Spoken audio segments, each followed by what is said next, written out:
Now, is it true that Microsoft executives around the world had a dartboard with your face in the middle of it? We saw that all of their managed service providers that came in to help these people test their systems, they were really average. I remember going to all of these well-established customers, didn't have to win trust or respect that was already there. First 18 months was taking orders or selling. And I thought, wow, this business thing's easy. So then we had an awful 18 months. And there were five things happened that were all negative. They were either cost went up, revenue went down. We also got, I think, $1 million worth of bank debt, which was actually the worst thing we could have done in hindsight. As far as I was concerned, this was just another hurdle. My wife wasn't too happy about putting $100,000 on the mortgage, but that's what we did. So as we went through that earnout process, we ended up about quadrupling that first payment. One of the worst things you can do as a service provider is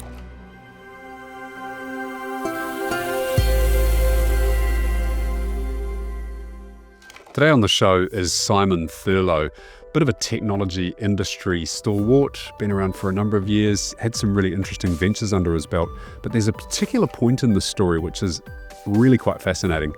During the earnout process, when most people struggle and they end up seeing a smaller rather than a larger number, Symon and his co-founders managed to 4x the number that they were anticipating seeing, fundamentally changed the nature of the game for them. Co-founder and CEO of a company called Parello, has now gone on to found a SaaS company, been around this year for a number of years, and has some really, really fascinating insights to share. I'm sure you're going to enjoy this show. Symon Thurlow, founder, CEO, Parello, new startup on the way now. So great to have you on the show. Welcome. Thanks, Josh. It's good to be here. So your company, Parello, focused on helping organizations, SaaS companies especially, reduce their Azure bill. Now, is it true that Microsoft executives around the world had a dartboard with your face in the middle of it? I wouldn't be surprised. Skullduggery and all that? Yes, we were pretty effective at it. In fact, in that business, we ended up growing that Microsoft licensing side of it quite big to being the biggest. There's a type of licensing reseller called a CSP reseller, which we were, and we were the largest Azure reseller in New Zealand for Microsoft. It really grew quite large. Interesting. But your purpose was to help people manage that environment and reduce their spend, but yet accidentally you became the biggest reseller. Yeah, it was really interesting. When we started the business, we were solving the sort of operational and support problem for product companies. So, software companies, if you ask any of them, their product companies want to build product and sell it. And any, technical detail underneath that is either a necessary evil or something that they shouldn't be doing at all. And so we rationalized that if we were going to be providing support to them, then we should also provide them a Microsoft support agreement, which we did. There was a method of doing that. And we might as well do licensing. And we didn't want to do licensing. There's a lot of credit risk on us, a bit of a pain. The margins are small. That ended up growing into quite a significant revenue generator for us. Yeah, nice. But on the flip side of it, of course, and I think this is happening, I think this is still a well understood point now, is that if a product company is running on Microsoft, for example, and they're not efficient, then they're prime for AWS coming in and going, hey, we could run it for you at far less cost. So there was really never any pressure from Microsoft or anyone else to not optimize.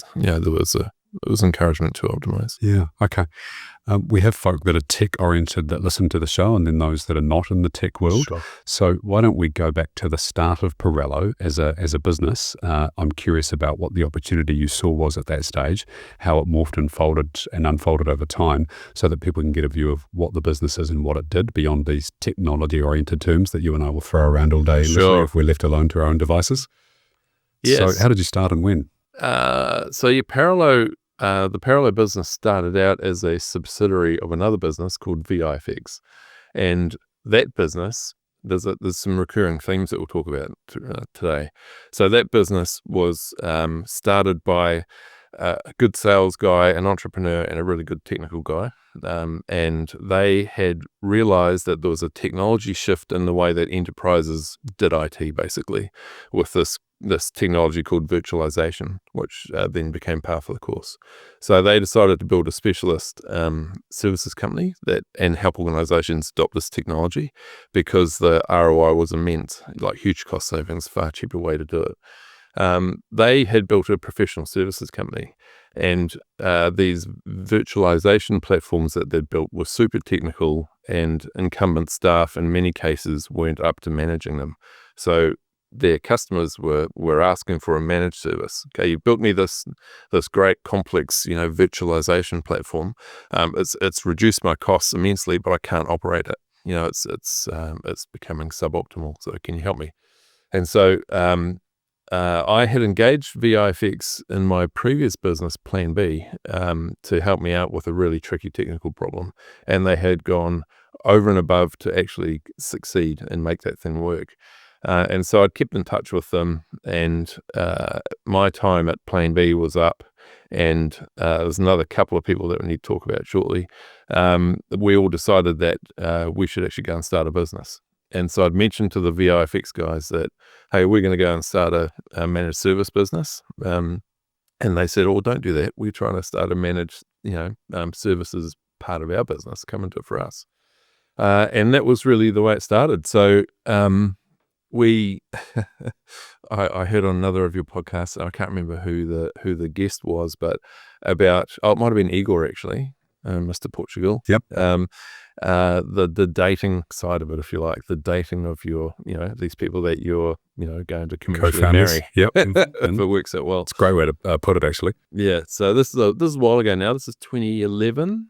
And I think 4 Tuesdays in a row, we would, me and Sean Weber and Nicole Schaefer, who are my other two amigos, which we'd talk about later, we would go to VIFX and we'd sit in the boardroom and we'd talk about what it would look like and what we'd do, and then we'd go out and have a beer. But that was actually a really good, that happened 4 times in a row. We ended up calling it Big Tuesday. There used to be the Lotto Big Wins there. But it was really great because we got to know these people, with their guards removed. What were they like? Could we live with them? Could we get into business with them?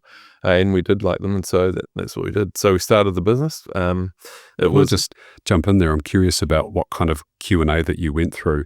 And so when you had the boardroom session, were you talking about business planning, designs, role responsibilities, that sort of stuff? What was the board-oriented session about? It was 2011. Oh, yeah, a long time ago. Okay, fair enough. Yes, it was that sort of thing, because we wanted to understand, who are your customers, what sort of things have you done for them, what have you built, what are their challenges, how do you service them today, and we had all come from the Plan B business, which, for those that aren't aware, is what was or is perhaps still a business continuity services provider. And that business was all about having a vast array of infrastructure on all the time, ready to go, even though no one was using it because it was all on standby. So when a customer's building burnt down or whatever happened, then they could call us up and we'd get their information running on our infrastructure, and then they can come into our spare buildings and keep working. In the DNA, I guess, of things always having to work, and when we're sort of taking that focus point to what the VIFX guys were doing, and trying to figure out where we might fit and is it going to fit. So you were having these conversations with VIFX on the basis that you would start up a division of VIFX that you would then take some equity in. Is that how it played out? Yeah, so they played it well. They made us buy into it. Into that business, into the subsidiary business. Yeah. Oh, how did they do that? Yeah, so the subsidiary had a bunch of IT infrastructure in a data center, and they were renting space on it. Think of the very first version of cloud, sort of hosted infrastructure. And Plunkett was running on that platform. There were a few other, there's a reseller on it, there's a few others. And so we're actually buying into that. It was sort of a running business. But in IT services, engineers who want to do professional services work, like, build something new, hand the keys to the owner and walk away and do it again, they don't like to operate systems. It's just how it is. And so VIFX were using these PS guys professional services guys to run the platforms, and they weren't running that well. So they really need someone to come in and do it. And so that's what we bought into. And it's interesting. So VIFX provided the environment. So you were buying into the access of that environment. They had a lease in place. They owned the technology. They owned the I think they actually owned all the infrastructure and the things. Yeah. Okay. Did at any stage when you were having those conversations with VIFX go, hey, why don't we just do this ourselves as opposed to working under the umbrella of VIFX? Did we? Yeah. Yes, we did. So that was the big question, because we were about to start a business. So this is perhaps a common inflection point. I don't know how many people get this opportunity to make this decision, but it was like we had even incorporated the company, and we were going down the path of starting this managed service business. No customers, no income, burning money from the start. But the reason we were confident to do that was because one of the services of the Plan B business was to take customers' backup information and restore it onto Plan B's infrastructure, and then get the customer to come into the Plan B building with their laptop, plug it in, and see that everything looks just like it does at work. And a consequence of doing that service was we got to see pretty much every managed service provider in New Zealand, because we had 400 customers, I think. And we saw that all of their managed service providers that came in to help these people test their systems, they were really average. Like the quality of execution, the capability was pretty poor. And so the three of us thought, well, if we just did what we said we did and didn't make many mistakes, we'd be better than most of these guys. So why don't we just go and do it? Yeah. And that was a catalyst for doing it. But it was that invitation to join VIFX, which is why we didn't do it. But why VIFX? Because they had a fabulous reputation in the market. They'd built the biggest virtualization platforms in New Zealand and Australia, and had a JV in Asia at that point. And so, and these big customers that they built these virtual platforms for, they needed this managed service that we knew that we could do. So, blue chip customers, burning need, they'd already spent a significant amount of money on this new system, and we could come in with the problem and solve the problem. So it was really interesting, because the first 18 months of joining that business, one of the first things we did was looked at the support agreements that were in place, which were third level. Once it's broken, call us, we'll come in and fix it, and then ride off into the distance as the heroes we are. And if you put your customer hat on that, customer perspective hat on that, that's terrible. That's, when it's broken, fix it. Well, if you already know how to not let it break in the first place, why don't you do that? And so that's what we did. We built that construct, and then the first 18 months with VIFX, I remember going to all of these well-established customers, didn't have to win trust or respect. It was already there. The customer was just, what can you do for us, and what will it cost? Because they believed that if we told them we could do it, we could do it. And so that first 18 months was taking orders. It wasn't selling. And I thought, wow, this business thing's easy. This is easy. Why didn't I do this before? Yeah, indeed. Yeah. Do you recall, 15 years ago now, how VIFX valued the business that you bought into? I think it was just an arbitrary number. Right. Yeah. I mean, there were capital assets, but they were largely depreciated. So it was really us buying into the opportunity. And the main reason, and they were vocal about it up front, maybe we were a bit commercially naive doing it. We certainly could have arm twisted them down a bit, because they needed us more than we needed them. But services companies live and die by the people that are in there, right? And you build, culture flows downwards, you build from the top, often in our own image. And you guys had the fortuitous situation of having worked together before. So you knew what each other was like, that we could have each other's back, what your competency set was like, where you ran out of steam, those sorts of things. So wonderful sort of setup environment. And you're walking into a space working with people that you knew probably commercially, but didn't have that level of intimacy and understanding. And so looking back upon that decision now, and not having perhaps the commercial naivety as you describe it now that you did then, would you have made the same decision? Yes, I certainly would have. I would have twisted them down for how much we had to put in. But they were really open about that buy-in really being a measure of significance of commitment more than a commercial transaction. Yeah. Which I get now. I actually fundamentally agree with that. Yeah, I've seen situations. ESOP is employee share options program is a classic thing for us in the tech world to offer to people. And I've seen in many instances people undervalue the thing that they have been given to their detriment over time. And so I really like the idea, by the way, of like a DJ crossfader. At one end, you've got ESOP, you've got shares, and at the other end, you've got salary. And so, I'm on 150 plus ESOP. Well, actually, this is a 150K role, so you can have 130 plus ESOP, or you can have 100 plus ESOP, but not both of those things, because this thing is worth some money here, and get people to kind of, consider that at the outset, because it can be both under and overvalued. But we've had enough exits out of the New Zealand landscape now that people are starting to get a view that you can actually make hundreds of thousands, if not millions of dollars as an employee just through ESOP. Yeah. Yeah. So you went about building this business. The first 18 months you were taking orders. What a wonderful situation. It was an absolute honeymoon. Yeah. Why was it? Was it because of the reputation and market and the existing customers? Great. Absolutely. What happened after that? So then we had an awful 18 months, and there were five things happened that were all negative. They were either costs went up, revenue went down, and so on. I don't know if I can call them all, but one of them was that platform that the hosting platform that we bought into, that was end of life.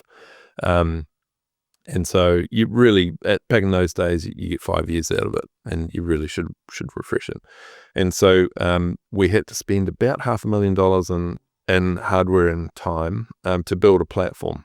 So that's okay. If you do it well, then you're really just sliding one set of depreciation out for another. So it doesn't hit the bottom line too hard. But that wasn't the case, because that had been fully depreciated in the first 3 years, which is not uncommon to then enjoy a couple of years of high margin. So we had to re-platform. At the same time, the biggest tenant, Plunkett, decided to go to market for that service, and when that platform was first built, that was very, very early on in that sort of cloud thing where you could rent a server. That was really early. That would have been 2005 maybe. Wow. Or 2006. And so the market rate for those had halved. So we had this $500,000 cost, and our revenue for our biggest tenant, like by far, dropping, halving. And we also decided to put so those things happened. Then the first and only time we've ever done it, we speculatively recruited some people for a service, and it never took off, and we held on to those people for too long. And so that was a hit to the P&L. So I can't remember. There's another couple of things that happened, which meant that I took, 2 or 3 pay cuts, over that 18 months, as you do. So when we actually did the deal, we put in some money, but then we also got a commitment from them to float the working capital, like up to, I think it was up to about $180,000 is what they, low watermark they'd need to get to. Because even though it had a reasonable amount of revenue, maybe 700,000 or 800,000, there were 3 people coming into it, and so it was burning cash for a little while. So those things happened, and we just ground our way out of it. I think around that time, what are we, 3 years in now?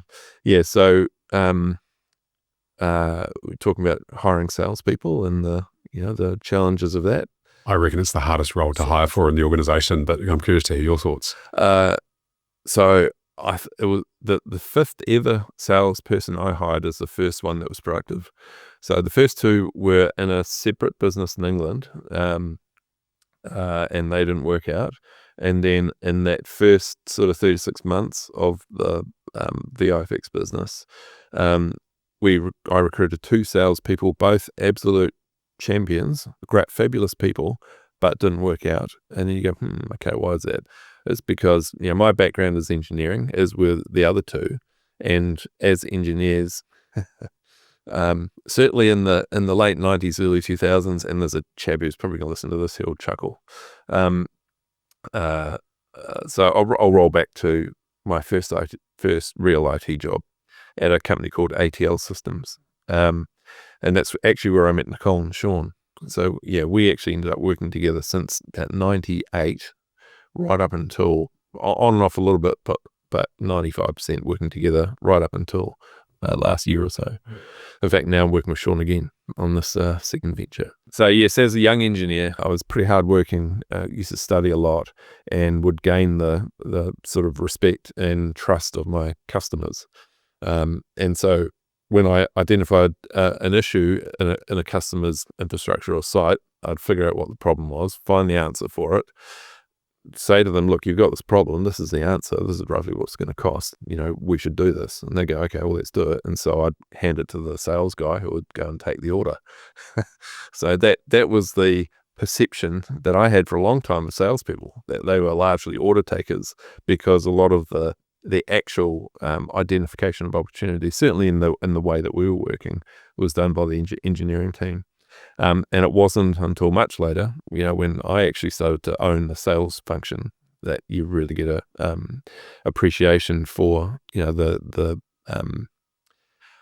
think how hard it is actually to be a successful salesperson. Yeah. How intelligent you need to be and hardworking and so on. Yes. What do you think are and given you hired 4 salespeople that didn't experience the success that you needed them to, what do you think are the critical success factors of a person who thrives in that type of role? Yeah, so the first 4 almost all didn't succeed for the same reason, which was I was an engineer and didn't know how to lead a salesperson. So it was your fault. Yeah, absolutely it was. They were all great people. They were competent sellers. But the first guy, who actually went on to become the global worldwide sales leader for MongoDB and AppDynamics, and was in at the right time and got out, post IPO and so on. Fabulous. And he's actually advising us now in the new business. He was the first sales guy, and and he, right, I'm here to sell. Right, what do you do? I don't know. You figure it out, mate. You're the sales guy. It was really naive back then. But so yeah, those first 4 couldn't make them successful. And then I read a book, and I don't recall what it was. It might have actually been a post by a guy called Jason Lemkin from SaaStr. And he said something like, hey, before you hire a salesperson, do your first 100 sales yourself. And so I thought, okay, that sounds like that's pretty smart. That was really the pointer that made me learn about the fact that there are hardly any pioneering salespeople out there. And especially you as a founder, no one can sell it better than you. So, you need to go and figure that out. So, so that's what I did. And, it wasn't until a bit later that I ended up, so there's a bit of a gap. The last, non-performing salesperson, that person left.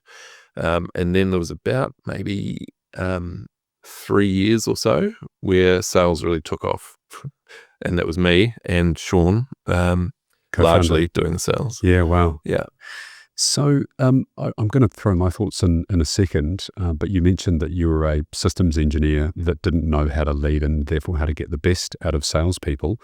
Have you learned now how to do it? Yeah. Okay. So what are some things, because you get the first 100 yourself, that's clear. What are some things that you now know that you need to do to help them succeed with you? My personal take on this, I guess if I look at what happened in the parallel business and how did it go well. So I didn't do 100 because that was a SaaS sort of product focus, but I sold, in fact, if we go back to 2014, right? So we've had that honeymoon 18 months, awful 18 months. It's now 2014.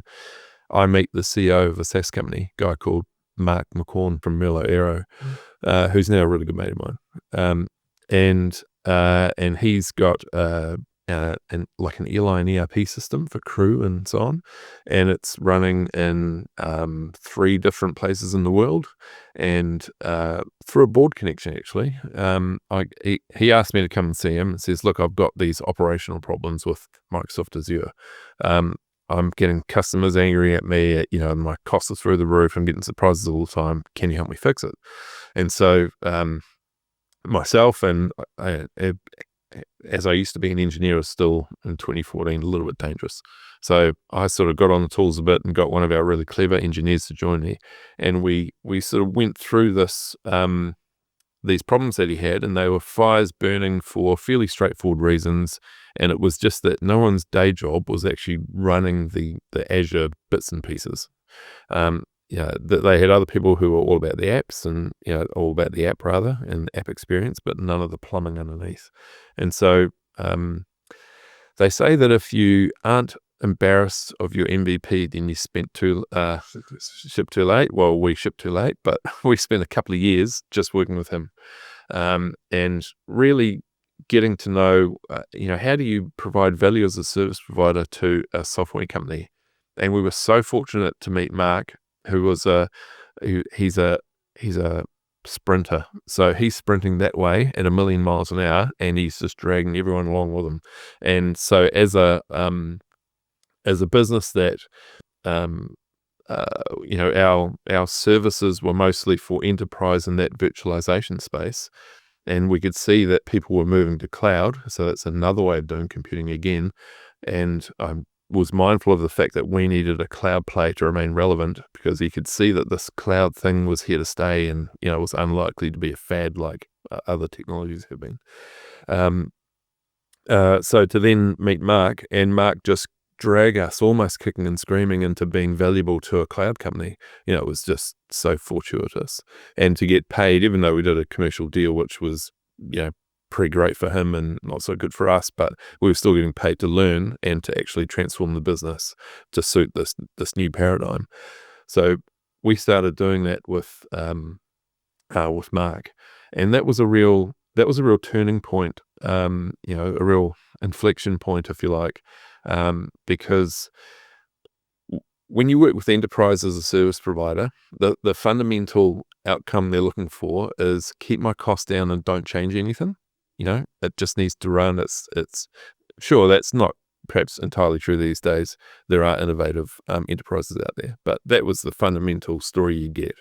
You go and work with a SaaS company, and they're like, can you bring me some new technology that will make it more secure, reduce my risk, and increase value to customer, enable me to win more business? Great, let's talk about it, let's do it.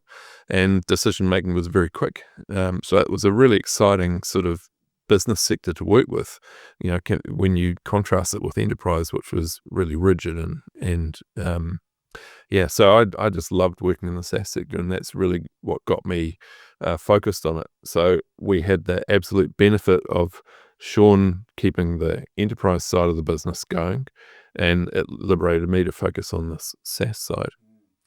You talk about enterprise and their motivators for buying. I always drew a comparison between government, which is a form of enterprise, and pure enterprise.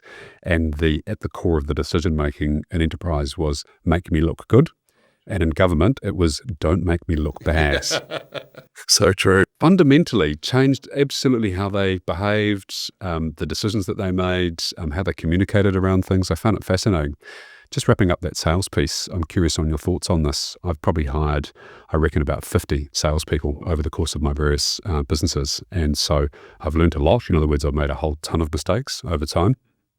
I have an abiding theorem, which is that it's my job as an interviewer now to ensure that the best performance that they have of their life is not the interview. Right. Because often it is. That's the time that they do the best sales job that they ever can possibly do. I subscribe to a technique which is top grading. There's a course that you can do, and essentially it advocates that you have the meet and greet, you get to know them. Do I like this person? Can I see myself working with this person? And if they tick those boxes, and if you're going to get some informal, conversations, references behind the scenes, great. Then you have a half a day interview with that person. Get them to book out an afternoon or a morning from their calendar.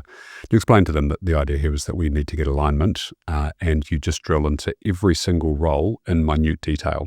Who did you report to? What were your deliverables? What were your measures? How did you perform relative to those measures? Who did you get along with? Why didn't you get along with these people over here? And then when it came to performance, you ask them specifically, you really, really drill down on that performance piece. And if they, as salespeople, can't articulate it, can't remember it, they didn't get it. Yeah, that's right. That's totally what I know now, because salespeople are so coin operated. They have to know those numbers inside and out. And then, and this is really important, why did you leave? And you want to know in detail the story of the last 3 roles. And it's super, super telling, especially for salespeople. It's what I've learned over time with salespeople is that if what we tend to do as founders is go, if I can just find that high-performing salesperson, I'll drop them into my environment and they will succeed here as well. It's just not true.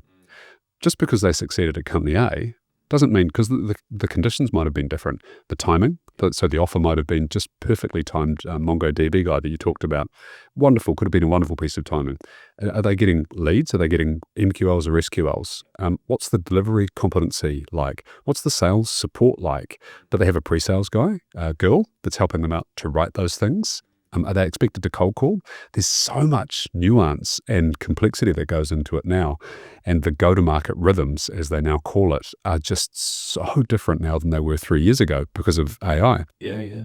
I have a guy that sits in my office here. Shout out to Scotty at Brento. And Scotty has a business where he helps identify nascent sales talent that exists outside of the technology industry, outside of the industry. He's now branched out into non-tech. And then they have this incredible testing tool that enables them to see into the person's character, into their soul, and go, will this person who's currently mowing lawns or washing windows succeed in a sales environment? So a lot of it is like fortitude and resilience and those kind of things to get a view of, and then pull them into a selling role whilst pushing them through a series of structure. Scotty, I hope you love that pitch I just did for you there. But it's happy to bring to a customer, by the way. There we go. Okay, happy days, Scotty. So the getting inside that person's head, knowing how they've performed, where they've performed, all those sorts of things, is such an important thing to be able to master. Because what I experienced this, and then I've seen this in multiple companies subsequently, is that the founders have been doing the selling. They've got the business from 0 to 1 or to 5, whatever the number might be, and they go, great, it's time for me to hire the salesperson. And they get one of two things wrong. They either don't enable them properly, so they haven't set up a sales process. They haven't got good supporting material and collateral. They don't have a network that's out in that specific marketplace. And so they just let them go without really giving them the right guardrails and frameworks to succeed in. And the second is that they forget that they've got founder and CEO on their LinkedIn profile, which means that we can open doors, right? And we're of a certain age and stage, and so we know a few people that, kind of comes with the territory as well. And so normally if we want to get to someone, we can get to that person, and through people that we know with a warm introduction. 27-year-old salesperson, Sally has just joined the team. She doesn't have that. She doesn't have founder and CEO, and we can forget that, right? Yeah, do you have a view on those things? Yeah, absolutely. Yeah. So those that lack of structure and enablement is probably the first 2 or 3 of those salespeople that didn't work.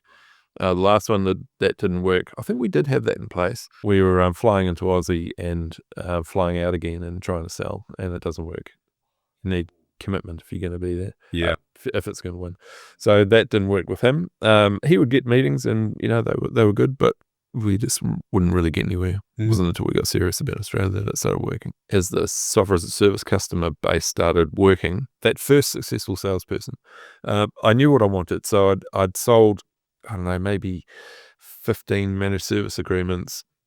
The parallel business was very in the SaaS side of it. In fact, in everything we did, we were very focused. And it was almost a not a lifestyle business, but we just knew exactly what we wanted to do, and we also knew what we didn't want to do. And as an example, in that older enterprise side of the business, we were managing these big sort of IT infrastructure platforms, and there were about 20,000 servers or so running on those platforms. And those customers would often ask us to actually manage the actual operating system itself, like the Windows server or whatever. Can you look after that? Can you patch it and everything else? And we're like, no, we don't want to do that. That was, that was significant revenue that we were saying no to.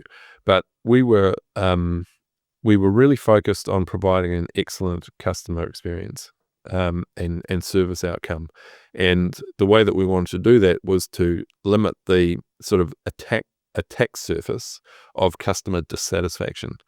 So if we were in control of what we were managing, then the ability, the attack vector, if you like, to have customer satisfaction impacted was really small. It was almost down to us making a mistake, and we didn't really, not perfect, but we most of the time didn't make mistakes.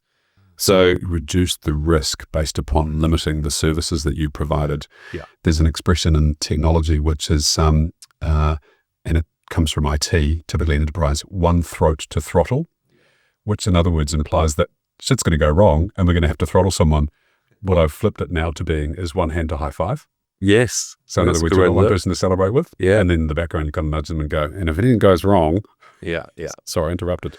Yeah, so those other things that we were getting asked to do, if we did them, then people other than us could get in there and affect them, make it not work well, and then it would just look bad on us because we would have to fix it even though we didn't cause the problem. So we didn't want to do that. So we're very, very, very specific about what we were selling.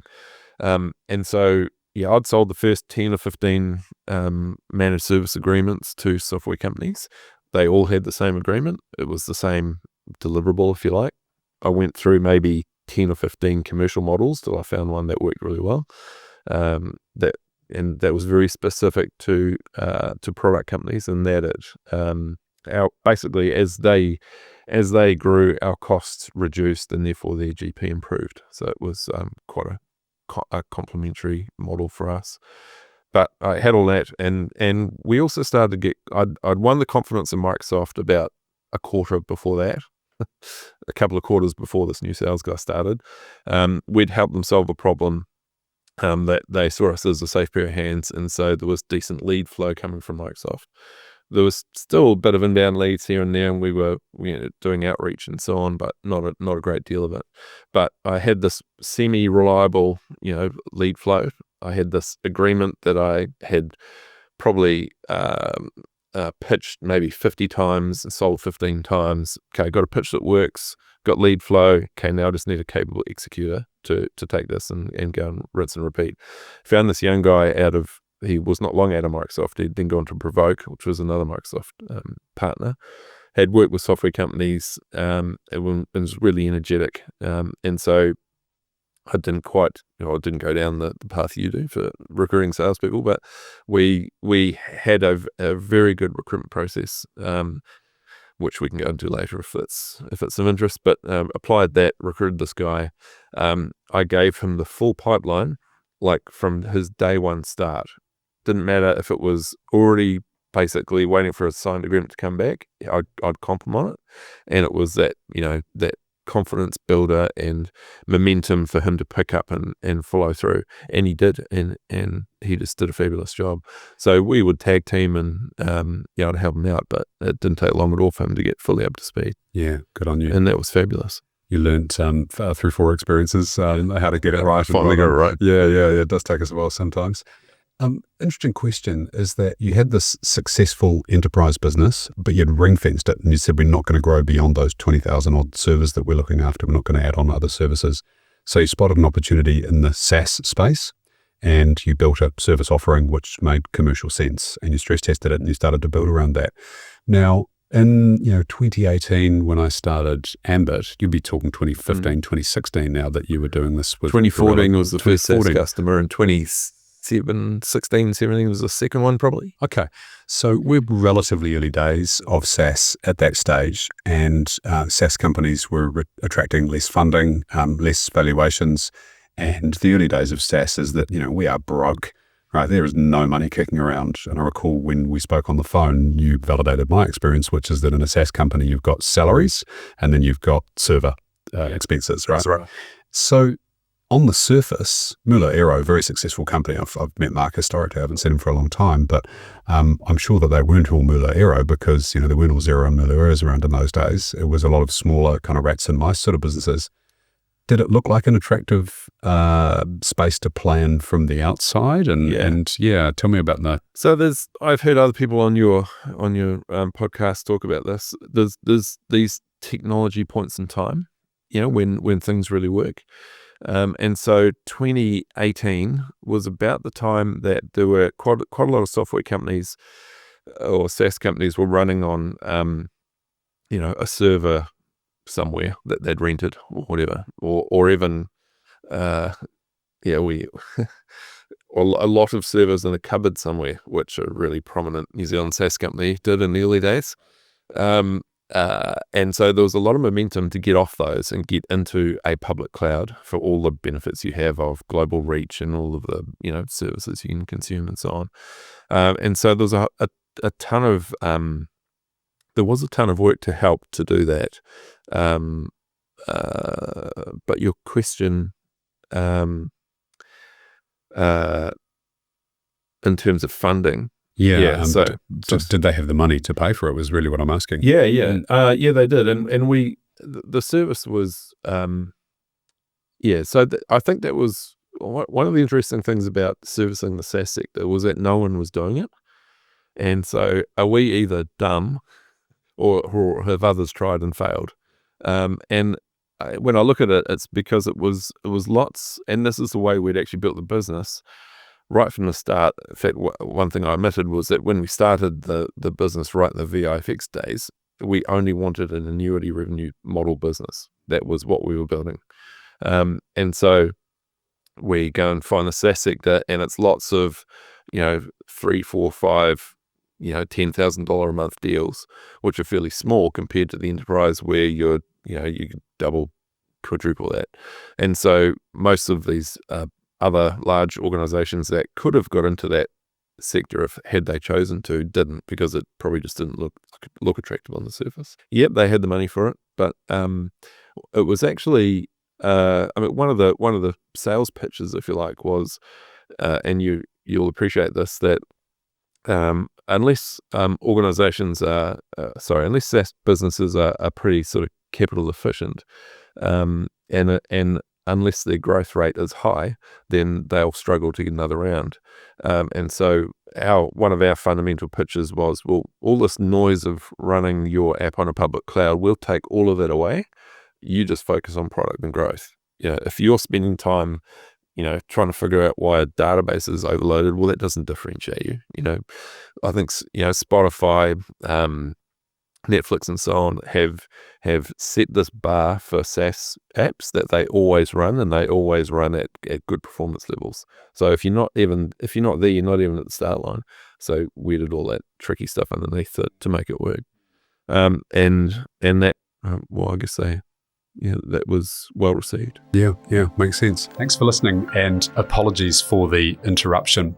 I wanted to share with you that this show is one that we, the team, collectively pour a lot of effort into.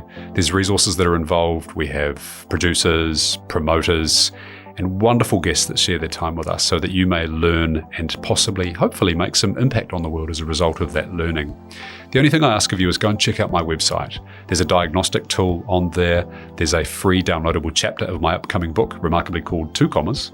And there is some other fascinating resources that I'm not going to tell you about because you need to go to the website to check them out. So thanks for listening, and please continue enjoying the show. So you came through the stickiness. You'd built 2 distinct divisions of the business, the SaaS offering and the enterprise offering. You went through an ultimate sale late 2020, but there would have been a couple of things that happened before that to get you to that point in time. So what were the moments that you made that made you go, maybe we should consider selling this thing? Well, actually the ownership sort of changed a bit over the years. So I think so in 2011 is when it started as a subsidiary of VIFX. Maybe 2 or 3 years later, we bought 30% of that subsidiary. Maybe 2 or 3 years later, we bought another 10%. And then in 2017, we bought them out. What had happened with VIFX was that and it was quite a good business lesson to learn, is that they started life as a specialist company doing this really tricky technical stuff that no one else could do, and then didn't maintain the delta between them and the market as time went on. So the market caught up, and then they were no longer specialists, and so the business shrunk to the point where we bought them out and inherited the professional services people they had left. So that and that was another thing in hindsight, I don't know if I'll do again. Certainly buying them out, do again. But we, again, perhaps having a bit of naivety around debt and equity and so on. We all threw some money in ourselves, but we also got, I think, $1 million worth of bank debt from the BNZ, which was actually the worst thing we could have done in hindsight. This is to buy VIFX out? Yeah. Okay, why so is it? wasn't the worst thing we could have done roll forward to 2020 when we still owned the company. But back then, that's $1 million of debt that the business is now funding to pay off, but it's dead money. It wasn't to buy a productive asset. It was just to benefit the shareholders. And so that's a capital, a working capital suck.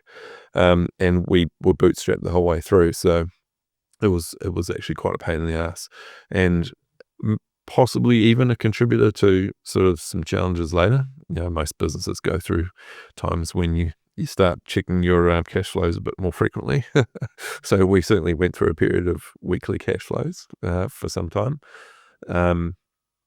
But yeah, that's how the sort of cap table changed as we went forward. And then I think it was 2019, maybe late 2019, and there's quite a lesson actually in this. So when we bought the VIFX guys out, we ended up with some professional services people. And if you recall, we set the business up to be annuity. So we were almost 100% annuity income up until that time when we inherited these pretty expensive but super talented guys. And then we had this shift in the business, and it took us a while to really clock it, that the business had structurally changed. Because when you're annuity and income exceeds costs, you look at your cash flow forecast and it just looks fabulous forever. And when you're a professional services company, it looks like it all over the place. It gives you a heart attack. Yeah. And so we're looking at when it first actually happened, we're looking at our cash flow and looking sort of 3 or 4 months out and finding that we just start sort of falling off a cliff. The salary cost that we'd brought on with these PS guys was quite high. And so that was a real shocker. And for maybe 3 months, it just always stayed about, 3 months out or 2 months out where the cash flow falls off a cliff. And then I was like, okay, that's because we're not a annuity business anymore. We're a pretty regular business. Still have a lot of annuity, which covers almost all our costs. But, we've got to hunt and kill every month to feed these PS people. That we always had about 6 weeks worth of professional services work ahead of us. That was like the bow wave on the ship, if you like. And during the course of 2018, from about the middle onwards, we saw that bow wave starting to come back from 6 weeks to 5 weeks to 4 weeks. Diana, our wonderful CFO, was raising the flag going, guys, this doesn't look good. You should do something about this. No, it's fine. It always happens. And we get to maybe October and it's 3 weeks. And so the business is fundamentally fine. We haven't lost any annuity revenue. All the managed service customers are happy. It's just something's happened and there's less professional services work out there. So I say to Sean and Nicole, hey guys, I think we should just go and maybe all get $100,000 and chuck it in the bank for working capital. Because if we get to December and January, when the PS people that we sell are on holiday, we're going to have a bit of a dip to get through, and that upsets the wrong word, but I think that spooked Sean and Nicole, because we hadn't really ever had. I didn't see it as an existential problem, but they did see it as an existential problem, and I probably didn't have I think I'm a pretty empathetic person, certainly for customers, but I perhaps didn't see it enough from their point of view that that's the way they saw it.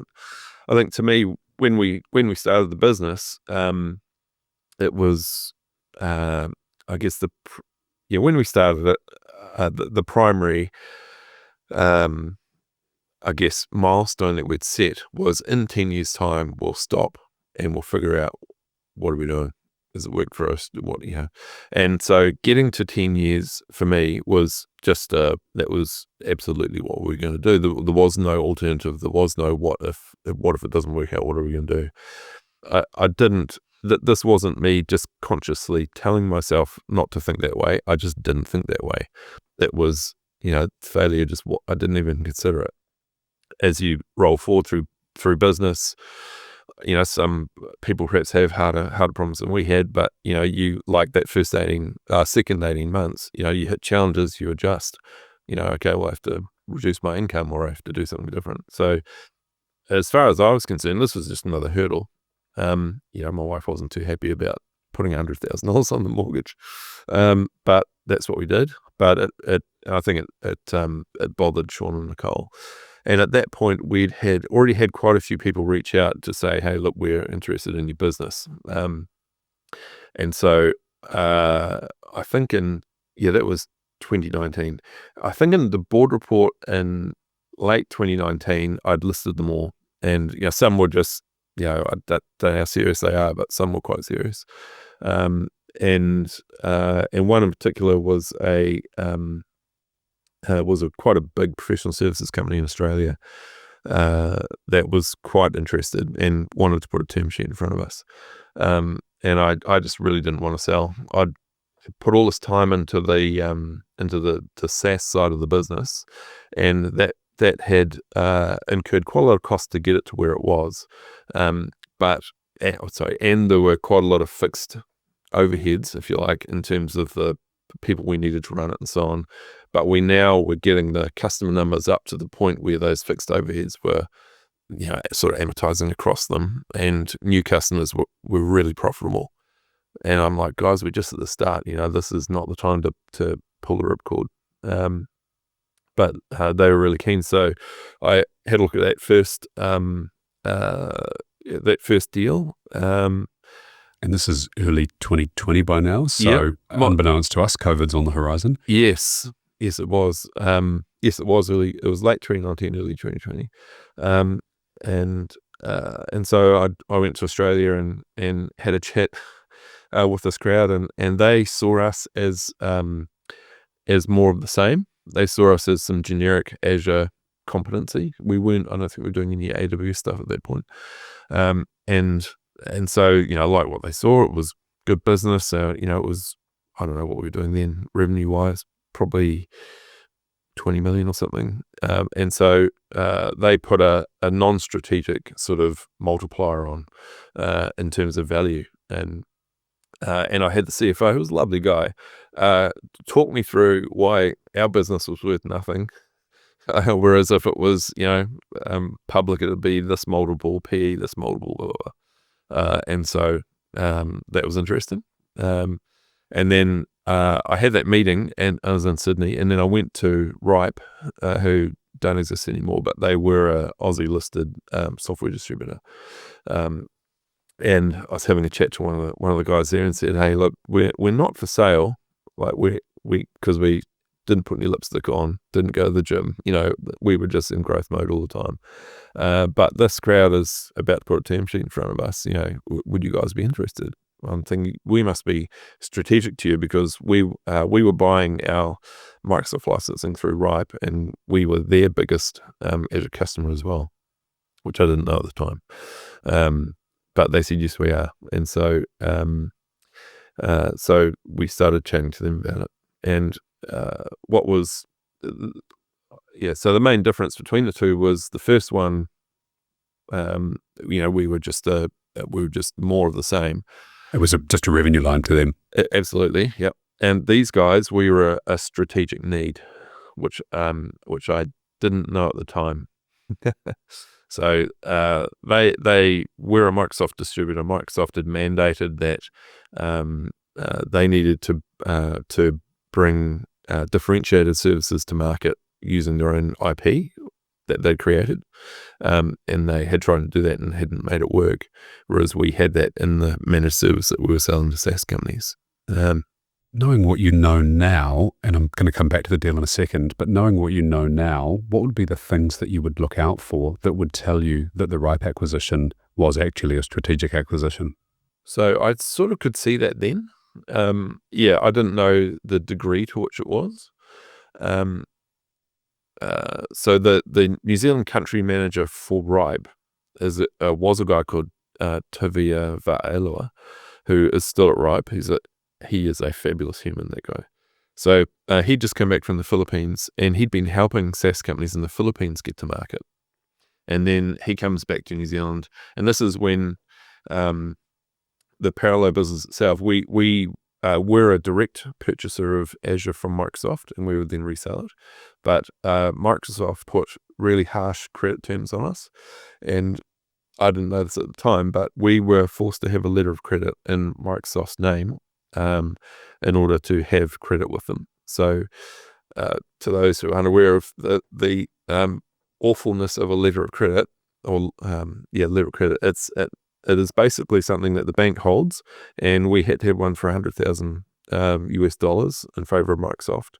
And if you default, then Microsoft can go to the bank and go, right, give us the money. As a landlord, I call that a bank guarantee. Okay. It means that you've essentially got a loan facility that's always on at the bank in the background, and you've got to pay interest on that facility, right? Yeah, yes, there was a To fee. pay for it. Yeah. Yeah. But I didn't realize this, but that is the worst type of debt, if you like, you can have with a bank, because Microsoft are only going to call on it when our businesses had it. So the bank's never going to get their money back.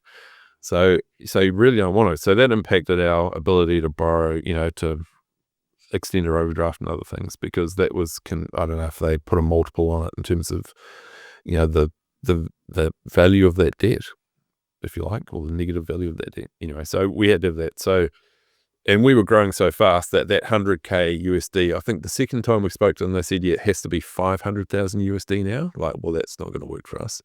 So I went to market to these types of software distributors called CSP indirect distributors, and Ripe was one of them, and Ingram Micro and some others were others.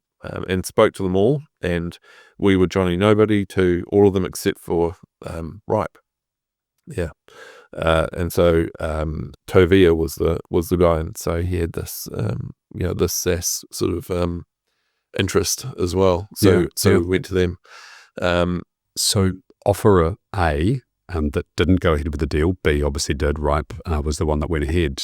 What we've dug up through research is that they paid a 6.25 multiple on your EBIT of 650K, which that definitely demonstrates a strategic acquisition. Do you recall what the multiple was on the original offer? It was 3 or 4 times. Oh, wow. Okay. So insulting. So just classic kind of services company, insulting kind of number. Yeah. Yeah. It was actually 7 times through. 7 times. Okay. Right. Sorry. Yeah. And so, that's a true strategic acquisition. So what, in terms of the structure of the deal, how did that look from Ripe? Earnout, payment terms, etc. Yeah. So, I didn't want to sell. So the whole way through, but the other two did. So I had to make this decision, and Ripe wanted to buy all of us, or all of the business. Sorry, not part of it. Do I block that initial number? The initial number from Ripe was the happy number for the other two in terms of selling it, and so I could have gone and found other equity partners to come in, but I just didn't think I had it in me at that point to do that, and I didn't feel found a burnout kind of rubbing up against a little bit, yeah. And it was like 2020. We're probably into COVID by now. Yeah, well and truly. So your annuity business would have been fine, hunky dory. Yeah, but PS business probably died, and your wage support, I'm guessing, at that stage. It wasn't too bad because the world moved to SaaS and buying things online. So we were insulated. We got the wage support subsidy. This is hilarious. It took us an afternoon to get the wage support subsidy in our bank, and it took us something like 2 months to give it back to them. Wow. We put it in a separate account and we're like, oh, the sky hasn't fallen, so you can have it back, thanks. I was going to say high interest bearing, but in those days, of course, it was like 1%, so, pointless. Yeah, didn't go and play crypto with it. Yeah, perhaps in hindsight, should have done that. So you made the decision to go and join. Oh, the terms. Yeah. So that's right, the terms. Yeah. So I could see that they, Ripe was obviously interested in ISV. I knew that we were strategic to them. And so we put a crazy multiple to them. Well, I thought it was crazy. It was 8 or 9, and they came down to 7. And we were like, oh, that sounds pretty good. And so, yeah, so I didn't really want to sell it. So on that basis, like, well, I know that typical founder story to a purchaser. Oh, mate, we're just at the start. It's just about to take off. Look at my hockey stick. Yeah, exactly. But I was convinced that that was the case. So said to them, okay, it's a 7 times multiple, and it's 7 times our last 12 months EBITDA to start with. Okay, and then if we can generate more EBITDA than that in the next 12 months, then give us 7 times the increase. And then again, the second time, 7 times increase. Oh, and by the way, there's no downside. Like if it's less, then there's no clawback from us. And so they agreed to it. And the beauty of being acquired by a public company is that their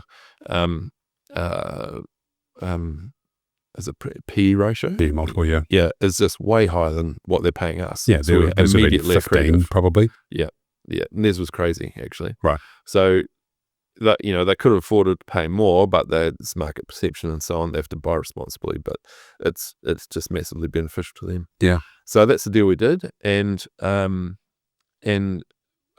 of the, I know this sounds a bit corny now, but these are core values that we set in 2011. One of our core values was honesty is the only option, which you shouldn't need to have as a core value because everyone should be honest. But we wanted to be really deliberate about it, and fundamentally, that was about the customer relationship. So one of the worst things you can do as a service provider is make a mistake, smoke and mirror your customer as to why that happened, and fudge something as to, because our customers are smart people. They know what's going on. They just need facts to then make a call about what they want to do. So we sort of took the pressure cooker off our people if they ever made a mistake. Hey, what we do here is we just fess up. We tell the customer what's happened. We tell them what we're doing to fix it. We communicate well. And one of the awful realities of being a service provider is that you'll have a stronger relationship with your customer if you bugger something up and fix it well. It's actually if you don't bugger it up. Yeah, they've researched that. Yeah, it's how you fix it, and then it entrenches and deepens the relationship.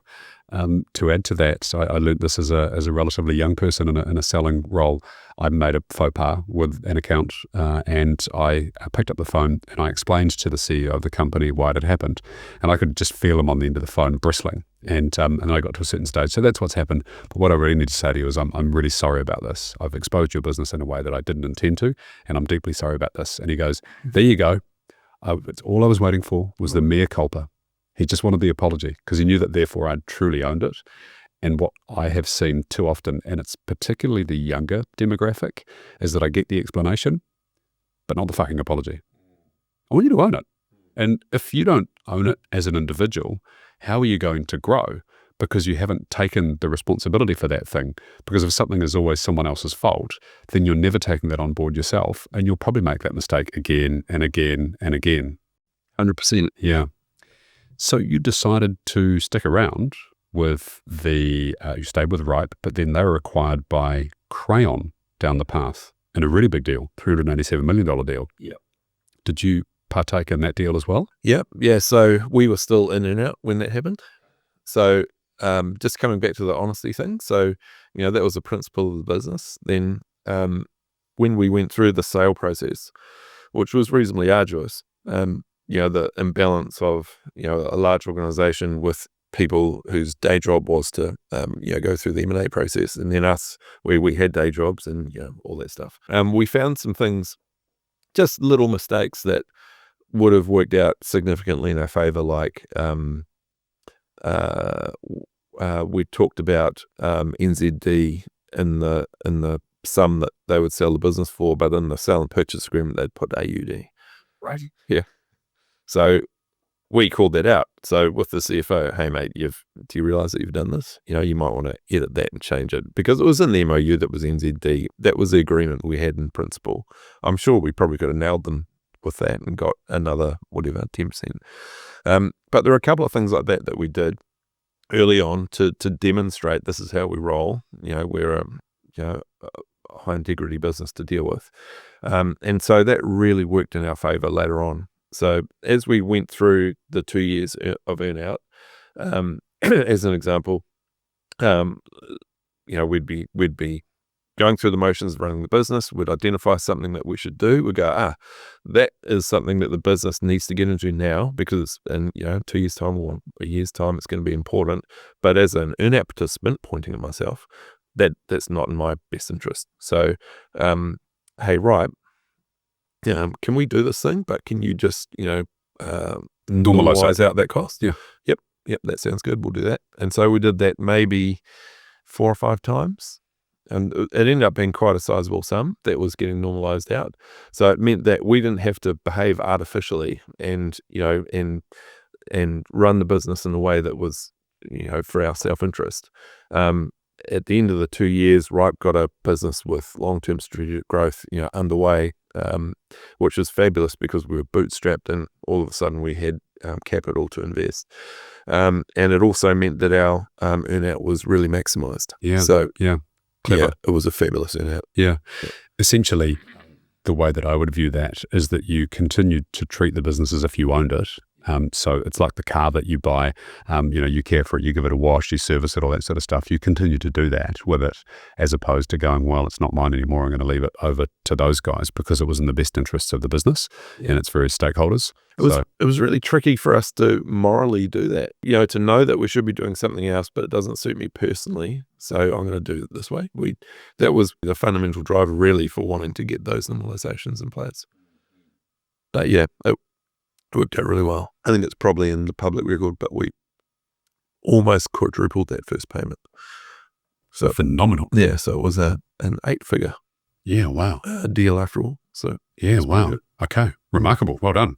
Yeah, thanks. So we had always had an independent board advisor or chair pretty much the whole way through. And then I got the value of us having someone independent on the board because the senior managers, shareholders, and directors were the same people, so that you can't really, how independent put your different hat on and try. So if we have someone, completely independent, so we did that.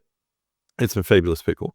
The last one was Phil Norman, who was the first chair of Xero, and really, really good, clear thinker, brings you right back to first principles and everything you're doing, and it was fabulous. So he actually helped us through that initial transaction at the start, which was fabulous.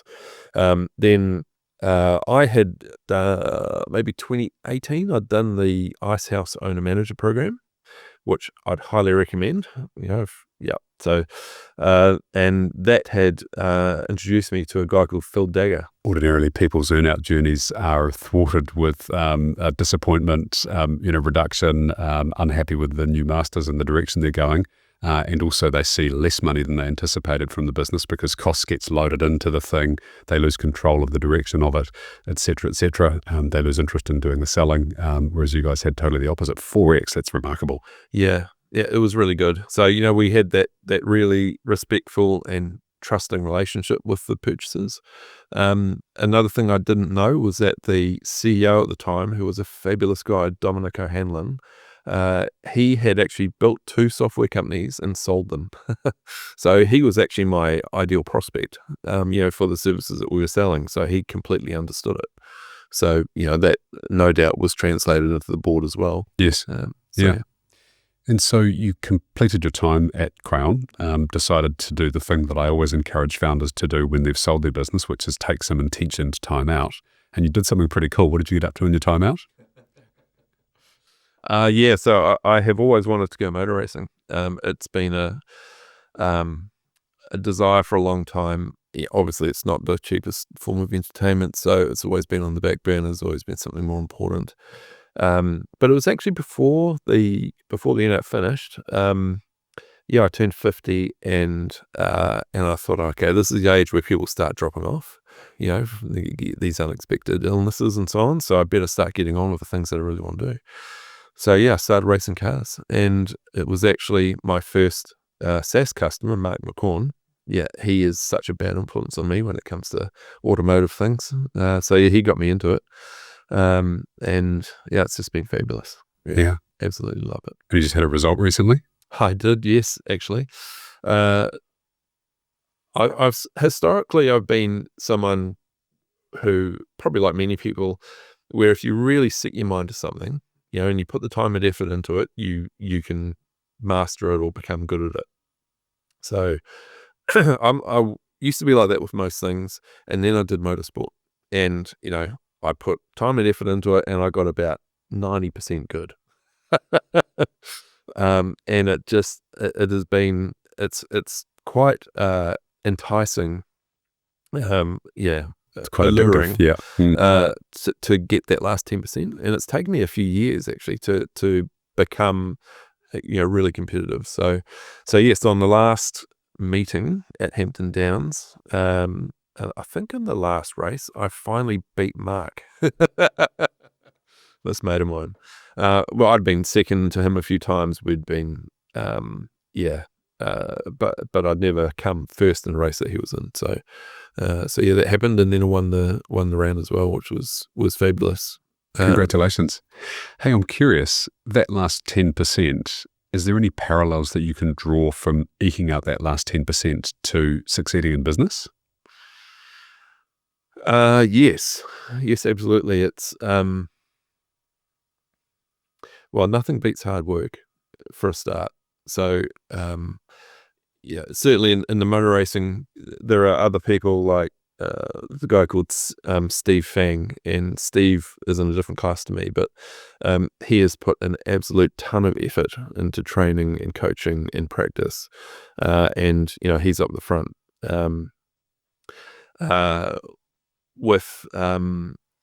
With me, it's that as well, but also just nuance. There's a ton of nuance, which really I had to be really, really mindful of, and go out and just repeat over and over until I got it right. And I think, perhaps in business it's that way as well. And certainly, it's sort of like like those early days of pitching the managed service, where I in a quarter, I would have done 30 or 40 pitches, I think, at least. And after each one, I'd think about what words resonated, what didn't. Where did I get a frown or a moment? It's that attention to detail, I think, which enables you to narrow down to what's working to actually achieve something. And it's sort of similar to motor racing in that regard. Right. That's very thorough and reasonably systematic as well. Every system needs feedback for it to effectively operate. And I don't often find people that have that level of depth and reflection. I shared with you that I do the Targa thing, so different form of motorsport, and I don't do the competitive category yet. I'm going to get to that stage, but I do the tour. And I remember saying to someone who was a champion of the UK Targa equivalent, and I asked him about time, the best way to improve my skills. And his answer to me won't surprise you at all: time in the seat. Time in the seat. And so there's no replicant for kind of getting out there and kind of doing that thing over and over and over and over again, whether it's golf that you play, whether it's sales you want to master, whether it's public speaking that you want to be able to do. Miriam Chancellor is a big advocate of that, just making sure you get up on the stage, get into the seat, go and swing at the driving range, whatever it might be. Yeah, absolutely. So you've gone through the motor racing thing and you're now back up in the startup space. Tell us about your new venture. Yes, so an interesting realization was that most businesses are started from people solving one of their own problems. So how did that come about? So I had a year off, and it took the first 6 months or so to sort of decompress. Interesting as you go through that earnout process and money starts flowing into your bank account. What does that actually mean? And should there be purpose in what you're doing now that you don't own the business and just an employee? It took me a little while to realize that actually it just doesn't matter. Just do things you enjoy with people you like doing them with. That's at a minimum, that's what you can do. So yes, Sean and I had decided that we would start another services company if we couldn't figure out something better to do. So Nicole, who was the other major shareholder, she retired. So she's no interest in working again. And so we couldn't come up with a decent idea, which was quite frustrating. when you've got the will, the resources, the network, the capability, but just no really compelling idea. The idea that we would want to work on had to be global. It had to have a massive TAM. So that's what we're looking for. So then we came back to, okay, well, what do we have an unfair advantage in terms of domain knowledge? And it's running complex applications on public clouds. That's what we were doing in the parallel business. So, okay, well, and we also wanted to build a product company. We really did not want to do services. So services would be the default, but not the preference. Yep. Services, too hard to scale. You can only scale by employing really great people. Product, less so perhaps. Well, that's the hope. And so, yes, we decided to, what we could see from the parallel business was that, and I'll try not to get into technical detail here because what we're doing is quite niche and quite technical. But fundamentally, if you're a SaaS business, then to have the application run well, there are a ton of moving pieces sort of underneath the application layer. Sort of like the cloud conformity guy, what was his name? Keith Davison. Keith Davison mentioned this as well. He said, there's a ton of complexity, underneath it. And so in order to operate all of that complexity in the parallel days, we use people. We had built some automated processes and a little bit of software here and there, but it was still primarily run by people.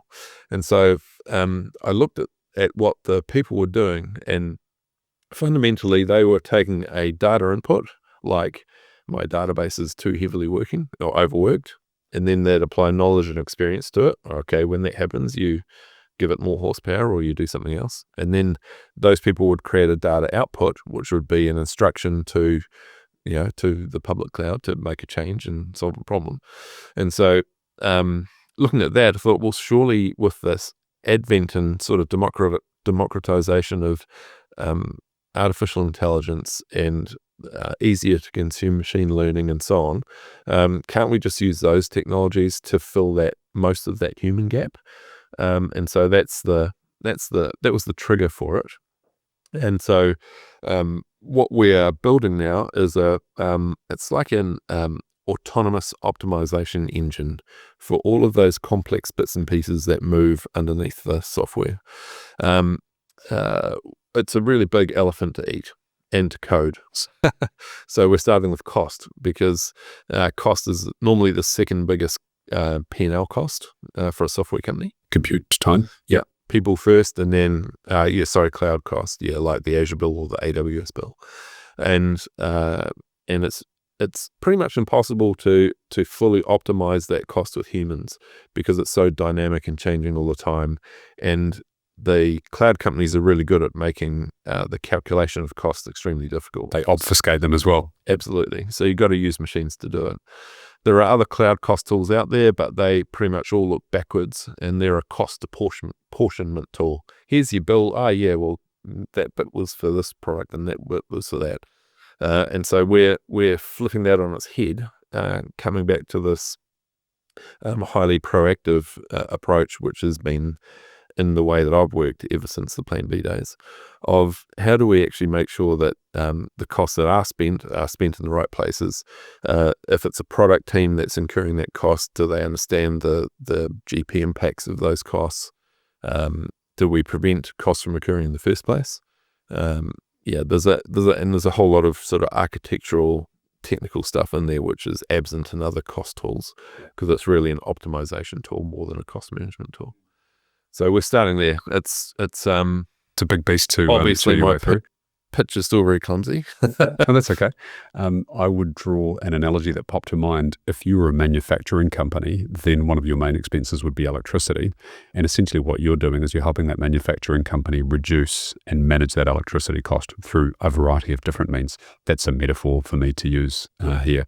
That's the very first feature, but that's just the start of it. It'll morph and mold over time. Yeah. So you guys have had a successful exit. Are you and you bootstrap that company? Are you going to raise for this company? And what's your rationale behind whatever your decision is? Yeah, that's an interesting question. So we're working with Oxygen Advisors, Matt Dold. Yep, great guys. Yep. And so we done some preliminary work with Matt, and Matt's like, well, you're pretty unusual in that you guys are funding it yourselves. We're like, are we? And so, that was an interesting data point. I think if we ignored recent changes in the landscape, then yes, we probably should be preparing for a raise that would happen later on this year that enable us to scale. So that is absolutely on the cards. But the flip side of it is, with the advent of AI and tooling across all different aspects of the business, is it possible to actually build this fast enough, which is the big problem, or the big challenge rather, to get market share and keep it moving without having to go and raise a whole lot of money. So I don't know. I think we're more likely to raise than not, but it's this point in time now where is it? I mean, it's certainly not the only way, but is it the one that's going to suit us? The thing that concerns me about it is that we have a ton of product to build, and it's really hard. This is not simple stuff. It's not a system of record app. It's not there's a lot of ML, there's a lot of AI in it to actually, understand, how this thing needs to operate. As an example, one of the things that that Spotto does is it can look at, one type of object you're using in, say, a public cloud in AWS, and suggest that you move to a different one. But to figure out if what you're doing can use this different one, which is faster and cheaper, it's got to go through all these different questions and ask them, and even look in your code to see if it's compatible. Like, it's just an absolute Russian nesting doll Pandora box sort of scenario. That's a double ugly analogy. Yeah, wow. Okay. So it just certainly gets more complex the deeper we get into it. Yeah.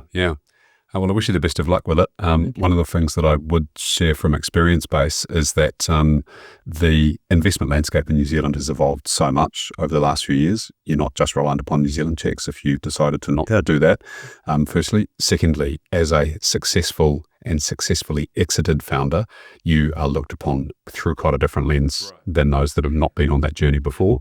And so, that storied example of people that are, fresh out of university, you're highly likely to fail. But someone who's been through the traps, who knows how to build, get a product, understand product market fit, what it looks like, take it out to the world, sell, scale a team, et cetera, it just is looked upon through different eyes. So here's an interesting factoid for you. So if you have succeeded in a venture and taken it through to an exit, you are 7 times more likely to succeed at the next thing than someone who hasn't succeeded. Now, here's an interesting thing. And this is so contrast to what most people would say, because we learn more from what we fail at than what we succeed at. So the logic would be, well, if someone has therefore failed at a startup, they're probably more likely to succeed at the next startup. They are as likely to fail in the second one as they were in the first one. So in other words, they could be pitted head to head with a non-experienced founder, and they're as likely to fail the second time around. So as an investor, if I see someone who's failed in a venture, I have to evaluate them just as if there was non-experienced founder, which is fascinating. But as an experienced founder, you're 7 times more likely to succeed. So that's me also kind of going, hey, you got this, brother. Thanks, Josh. Yeah, no, I had the benefit of, in the parallel business, working with, I don't know, over 100 SaaS companies, and seeing varying degrees of progress and success and challenges. And so we've got a few, I guess, insights as to what to do and not to do. Yeah. Okay. Hey, so there's an alternate universe, and there's a different Symon Thurlow, and he lives in this universe, and he's had a great career, and he's really happy with this career. What would that career have been? Yeah, so I've listened to almost all of your podcasts, and so I wondered who that was. Yeah, trying to think of what mine might be. And I'm a natural problem solver. When I was a kid, I'd pull pens apart to see how they worked.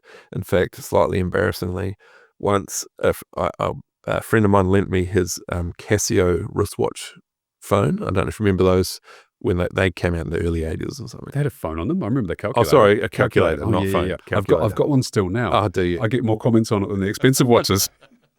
So this is slightly embarrassing, sitting on the toilet, had this watch on, took it off, popped the back off to have a look at it, and the guts of it fell into the toilet. that was a tough conversation. So yeah, tinkering and problem solving. I've got a couple of kids who've had have had open heart surgery. So I've spent time in hospital, different reasons. One's the different reasons for that, but I could see myself being a medical device inventor.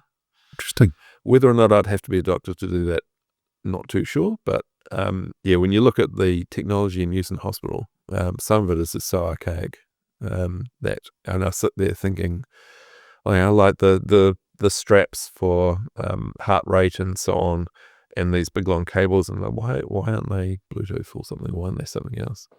But yeah, there's certainly medical devices. Yeah, interesting. It's really appealing to me. Yeah, saving lives, not saving founders. Yeah. Saray Avery, great New Zealander. He's in that space, obviously. Fascinating guy, actually, by the way. Wrote a wonderful book too on kind of the invention process and, kind of making things work. I have a buddy who's a nurse in San Francisco, so he's been in the medical system for 30 odd years. And he talks about this antiquated nature of technology, but also their reticence around experimenting with new things. And ultimately, it comes down to the crux of people's lives are at stake here. So we need to make sure this thing's been stress tested over and over and over again from the outside as tech people who are tinkerers and experimenters and, kind of prepared to give things a go. We kind of go, this seems madness, but, that's the mentality that drives people. So, Symon, wonderful conversation. Very grateful for you coming on the show and sharing your story. And I really wish you the best of luck with Spotto. Can't wait to see how that success goes. Thanks, Josh. Appreciate it. Nice. If you enjoy these episodes, I hope you do. I love filming them, and the guests always say what a great and often cathartic experience it is for them. Then please do like and share. Hit me up on LinkedIn. I'm open to connect requests, and occasionally I get emails from people as well asking me about my experience around certain subjects. So please do like and share and continue to follow the show. I really appreciate your ears.